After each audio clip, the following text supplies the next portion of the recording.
Hello friends, welcome to our channel. இன்னைக்கு நம்ம பார்க்க போற வீடியோ பிகினர் கார்டனர்ஸ்க்கு ரொம்பவே ஒரு யூஸ்ஃபுல்லான வீடியோ. அதாவது இப்போ பாத்தீங்கன்னா மழைக்காலமும் ஸ்டார்ட் ஆயிருச்சு. நிறைய இடத்துல மழையும் பெய்ய ஆரம்பிச்சிருச்சு. செடிகளை மழைக்காலத்துல நம்ம கார்டன்ல பண்ணக்கூடாத மிஸ்டேக்ஸும் கேர் டிப்ஸும் தான் பார்க்க போறோம். ஸோ வீடியோ ஸ்கிப் பண்ணாம பாருங்க. நீங்க நம்ம சேனலுக்கு புதுசா இருந்தா மறக்காம சப்ஸ்கிரைப் பண்ணிக்கோங்க. இப்போ பாத்தீங்கன்னா மழைக்காலங்கள்ல அதிக மழை பெய்ந்தா தொட்டிகள்ல இந்த மாதிரி தண்ணி தேங்கி நிற்கும்.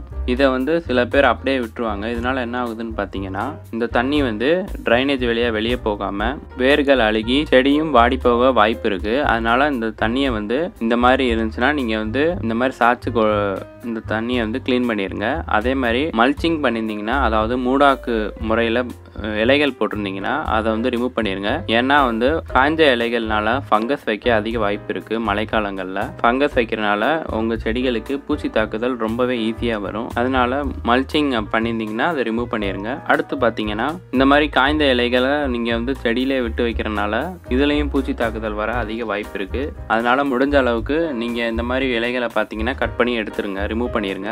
ஏன்னா மழைக்காலங்களில் பூச்சி தாக்குதல் அதிகமா இருக்கும். அடுத்து பாத்தீங்கன்னா மழைக்காலங்கள் அதிகமான களை செடிகள் முளைக்கும். அதை முடிஞ்ச அளவு ரிமூவ் பண்ணிருங்க. அடுத்தது என்னன்னு பாத்தீங்கன்னா மழைக்காலங்கள்ல அதிக காத்தோட மழை பெய்யறப்ப செடி இந்த மாதிரி சாஞ்சிரும். முக்கியமா நல்ல உயரமா இருக்கக்கூடிய செடிகள் இந்த மாதிரி சாஞ்சிரும். அதுக்கு என்ன பண்ணலாம்னு பாத்தீங்கன்னா இந்த மாதிரி செடிக்கு நீங்க சப்போர்ட் கொடுத்தே ஆகணும். இல்லைன்னா செடி உடஞ்சு நீங்க கஷ்டப்பட்டு வளர்த்த செடி வீணா போயிடும். அதனால இந்த மாதிரி ஒரு கம்போ இல்ல பைப்போ வச்சு நீங்க சப்போர்ட் கொடுத்தீங்கன்னா செடி நின்னுக்கும். மாடி தோட்டத்துல செடி வளர்க்கும் நண்பர்கள் இதை எப்படி தவிர்க்கலாம்னு பாத்தீங்கன்னா நீங்க ஷேட் நெட்டோ இல்ல ஸ்கிரீன்ஸோ யூஸ் பண்ணலாம்.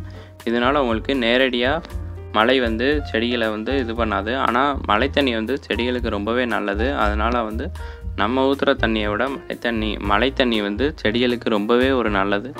அதனால நீங்கள் நிழலில் வச்சுருக்க செடியுமே நீங்கள் மழையில் வைக்கிறது ரொம்பவே நல்லது. அதனால நீங்கள் உங்களால் மழையில் செடிகளை வைக்க முடிஞ்சால் தாராளமாக நீங்கள் வைக்கலாம். நாற்று போன்ற குட்டி செடிகளை நீங்கள் நேரடியாக மழையில் வைக்கிறத தவிர்க்கலாம். ஏன்னா அது நேரடி மழை அந்த மாதிரி செடிகளை டேமேஜ் பண்ண அதிக வாய்ப்பு இருக்குது.